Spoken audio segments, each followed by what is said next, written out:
Why isn't 4 inches more popular? Good question. Good question. I've had a lot of fun with a 4-inch drone.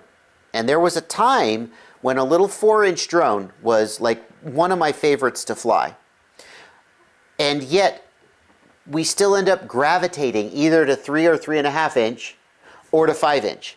And the answer is that 4 inch is in this weird middle ground where it's not quite as powerful and responsive as a 5 inch, but it's still like a 3-inch drone is in this size where it just magically becomes more durable because it's so small. Like, are you familiar with the concept that like the bigger a body is, the harder it is to make it durable, right?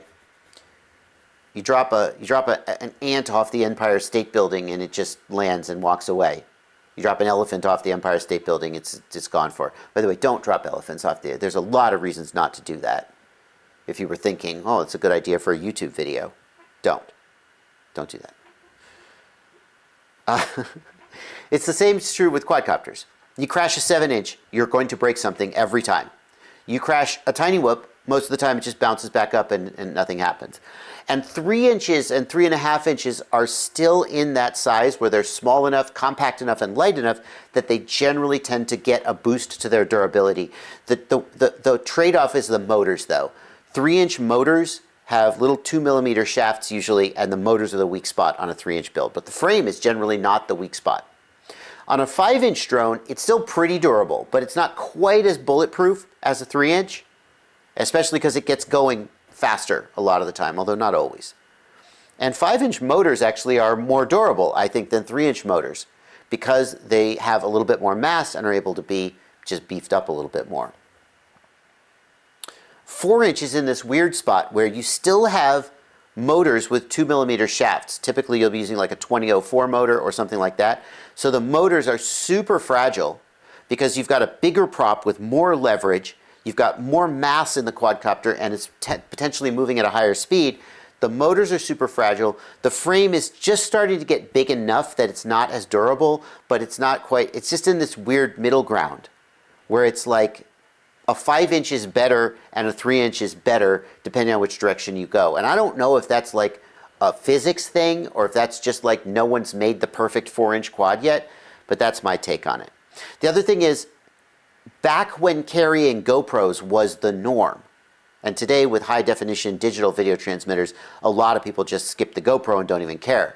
But back when carrying GoPros was like a thing that a lot of people were concerned with doing, a 4-inch is not quite powerful enough to comfortably carry a GoPro, and a 5-inch was like the minimum size where you could easily carry a GoPro and still get great performance.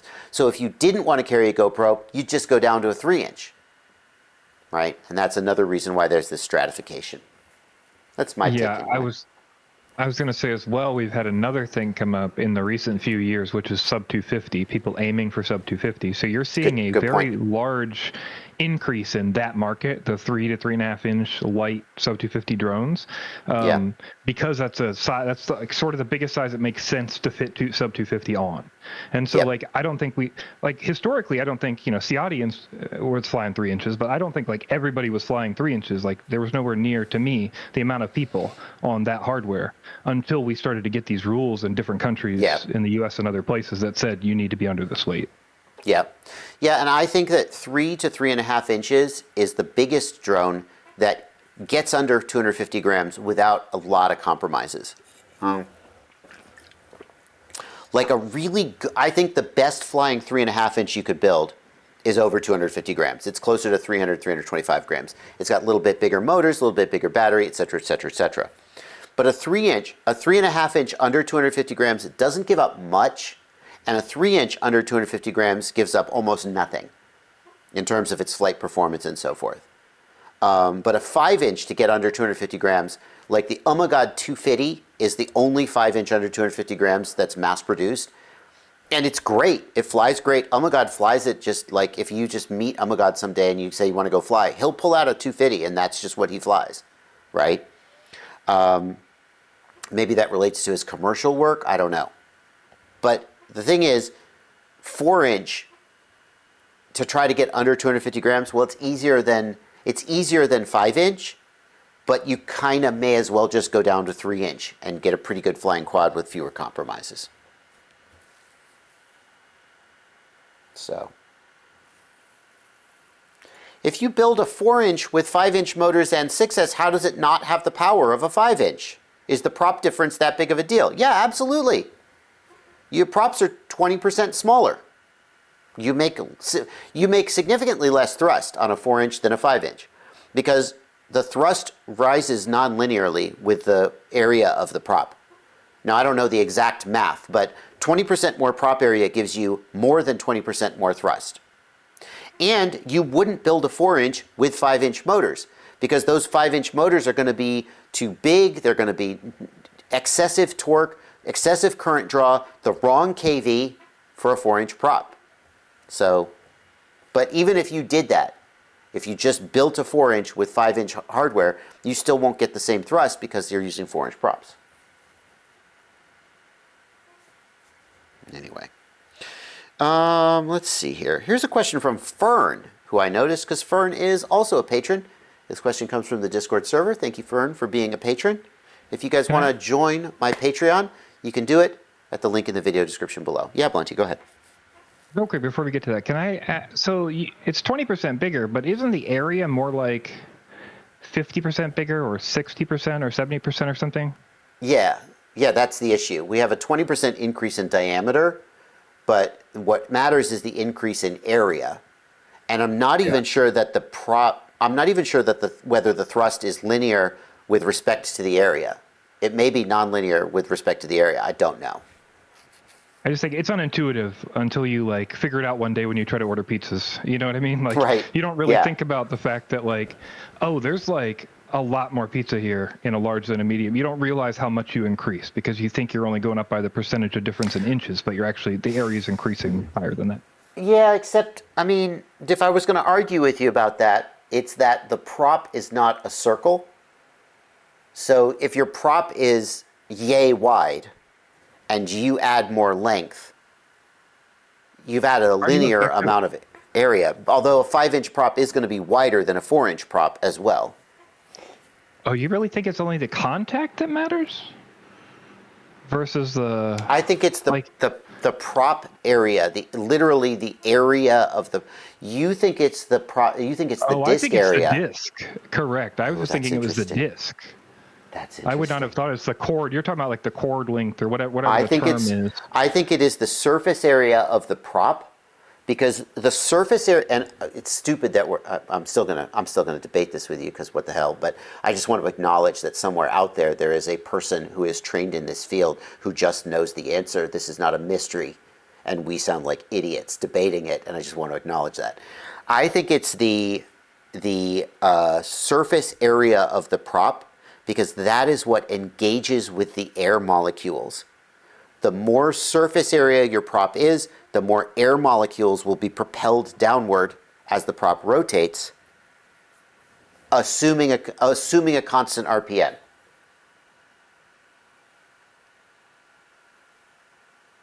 And so I think it is proportional to the area.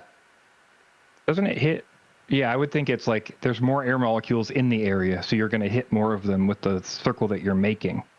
So essentially you're disrupting the air in the disc, right? But the calculation would be, if we think about conservation of momentum, the calculation would be how much air is propelled downward per unit time. And that will be proportional to thrust. If you assume a constant RPM, then as the prop gets longer, the outer tip of the prop is moving faster. Oh, think about that.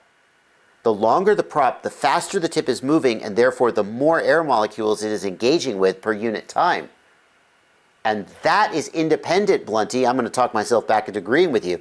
That's independent of the surface area of the prop itself, right? Yes. The prop has moved through more space.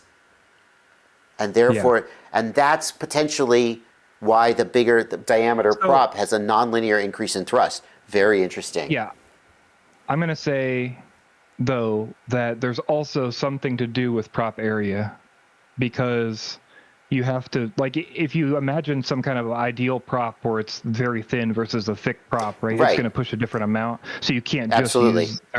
it can't just be the disc. So I imagine both are involved. Interesting. But it does seem, I would guess it's the disc mainly that matters. Yeah.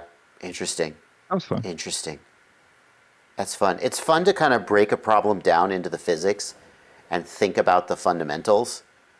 And having watched a lot of Veritasium videos lately, I know that if I was better at physics and math, like if I could do calculus and really, it's fun to watch those Veritasium videos where they break a physical phenomena down to the formulas, and then they rearrange the formulas and they draw some truth from it. I feel like we're kind of like dipping our toe in that water very, very ineffectively, but still fun. I'll say on a tiny channel where relative to Veritasium, where nobody will actually care. I think that I'm a little concerned with the direction that channel has gone. Oh yeah, tell me. Yeah, like there's that laser video where he talks about light takes all paths. Mm-hmm. That's not real. That's not real. They were just picking up a reflection. It was only because the laser is thicker. If you use a photon, it doesn't take all paths. It's a misunderstanding of how it works. So stuff like that is like, he's using a team and they're writing a video for people, and like you're losing something in it, and sometimes it bugs me a little bit. But the other thing go ahead. The other thing I was just going to say is I watch a lot of Hank Green, and Hank does this thing a lot of times where on video he will just record himself learning something. Yeah, and I think I've seen those. Part of our conversation, I think, like the reason I like talking about what we do instead of just stopping and Googling it and trying to figure it out is like, it's just nice to discuss those things back and forth and try to come to the understanding. Like you said, think about the physics and use your brain to kind of work out what's happening on a logical level before you verify. I think it's important. The most important thing, I think, because you and I have sat down, we have a little bit of training in terms of like, we understand, like I took geometry in high school, so I understand the relationship between the diameter of a circle and its area and its circumference, right? And then I can think about how that affects the physics. I understand in a very general way the concept of conservation of momentum and how that results in a prop making thrust, right? We can talk about those things, but the most important thing is that you understand at a core level when you are talking out your own ass. And like, I'm going to walk away from this conversation thinking about maybe we have some explanation for how a prop works, but I'm not going to hold myself out as an expert, and in my own head, I'm not going to come to a conclusion that I understand this phenomena. And I think a thing that happens a lot in the world today, and I'm seeing it happen, we've got all these, and we're not going to like let the chat devolve into conversations about politics and so forth, and economics. We've got some global economic things going on in the world today, and a lot of people think they have an understanding of how it works because they have talked themselves around to you create an explanation in your own head of how things work that makes sense to you, and then you make the mistake of concluding that that must be how it works. And that is a huge mistake that leads people to arrogant ignorance. And you can commit yourself to the exercise of trying to understand the phenomena and trying to make sense of it, but you're not an expert. You're just an idiot, and so am I. I'm just an idiot. So I think about how a propeller works, and I go, well, it kind of makes sense. Maybe we've understood it, but I know I'm an idiot, and I'm going to walk out of here remembering that I'm an idiot. And then when an expert who knows about how props work tells me the truth, I'm going to commit that to memory and trust the expert. And I think we have, in our world today, we have made a big mistake of the average person assuming that if they come up with an explanation that makes sense to them, or if somebody presents them with an explanation that fits with their preconceived notions, that clicks with them, that it must be right. Instead of saying, an expert who actually understands the solution, the problem, and can get results is telling me how it works, I should just trust them. It doesn't mean trust blindly, but it does mean that we value people who understand things instead of people who give us explanations that sound and feel right, but have no basis in reality. Yeah, I think the issue, and what Skydozer says, do not blindly trust experts, vet experts before trusting experts. One of the hardest parts about this whole thing is the more you learn in the world, the more you realize that it's difficult to vet somebody who's a true expert. Like, you have to rely on other experts to do upwards vetting, right? Who like partially understand things. Like let's say I want to go vet a quantum theory right now. I can't do that. No. Like, I can't even, like, I don't have any way to vet his papers that he's written for the 40 years, right? It's impossible. He'll be like, here, and it's just a bunch of calculus. And you'll be like, what does this mean? And he's like, well, I can't explain it. There you go. I explained it to you. Don't you see all the math? Correct. So then it's a question of, okay, so I can go to his colleagues and ask them, or maybe they don't understand his problem or haven't worked it out. So then I have to go to some mathematician who like can understand how to conceive of it. And if they have the ability, then they could try to confirm to me, right? And it's like, at what level do I believe that person? And I think personally, that kind of stuff just comes from years and years of living and critically thinking and understanding how functions act, and never blindly trusting somebody 100%, but using assumptions based on systems to say it's likely that this is a thing, right? Like, that's what, neither of us are never really saying we're sure of most things that we haven't verified personally, but we're saying we trust in the systems built and can critically analyze enough personally to understand that. That's, This comment, I feel like this is a topic worth, and thank you, chat, for not letting this descend into political rabble and making me time out a bunch of people. Good job, chat. Top Duke says, if the experts were legit and weren't lying all the time, people would value it more. To which, this touches on what Blunty is talking about, which is when an expert tells you something, how do you vet the expert? How do you know that this is an expert who is telling you the truth as is best understood versus a grifter who is just trying to mislead you? How can you tell the difference between those things?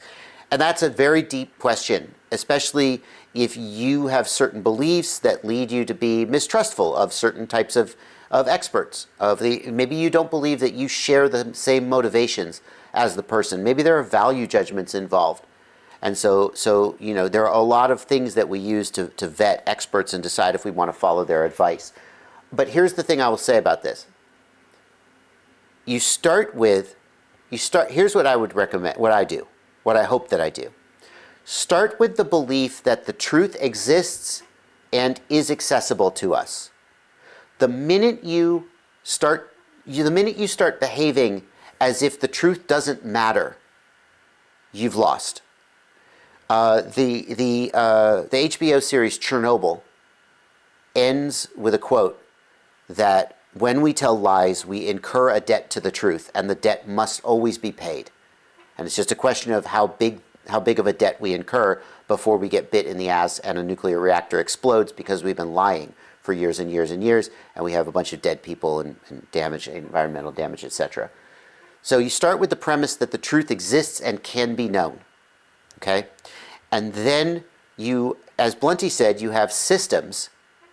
When it's working at its best, the scientific method, peer-reviewed papers, scientific research, etc. This is almost like a priesthood that is designed to try to find the truth despite the worst instincts of human bias, despite the fact that humans will, money will get involved and corporate interests will get involved.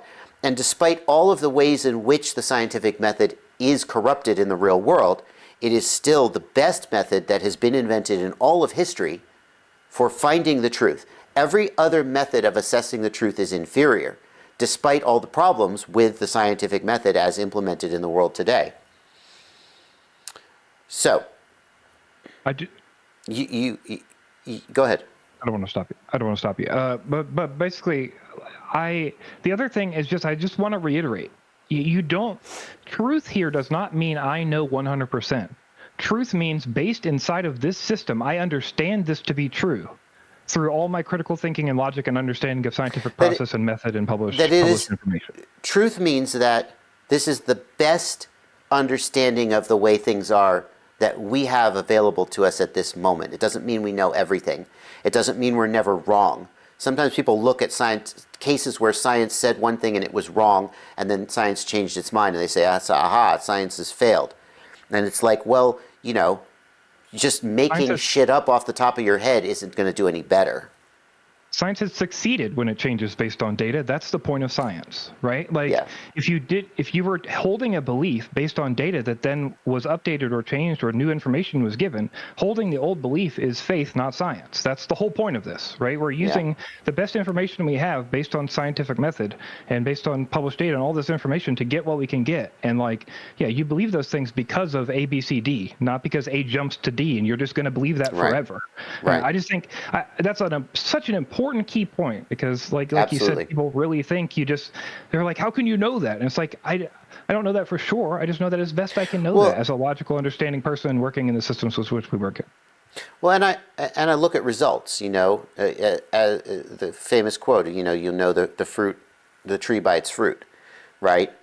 If scientists make medicines that cure disease, so to speak, then I think that when they tell me, here's how I did that, I should believe them. But here's where we'll close on this topic, because I'm sure you and I could go on for a long time, but I kind of think we should wrap it up. If experts were legit and weren't lying all the time, people would value it more. If you don't find experts credible, that's absolutely your prerogative. You have to be able to try to develop the skills for vetting experts and deciding if you believe them. But here's the thing that you got to be careful about. You go, oh, no, these experts are full of shit. And then you say, I'm going to believe this.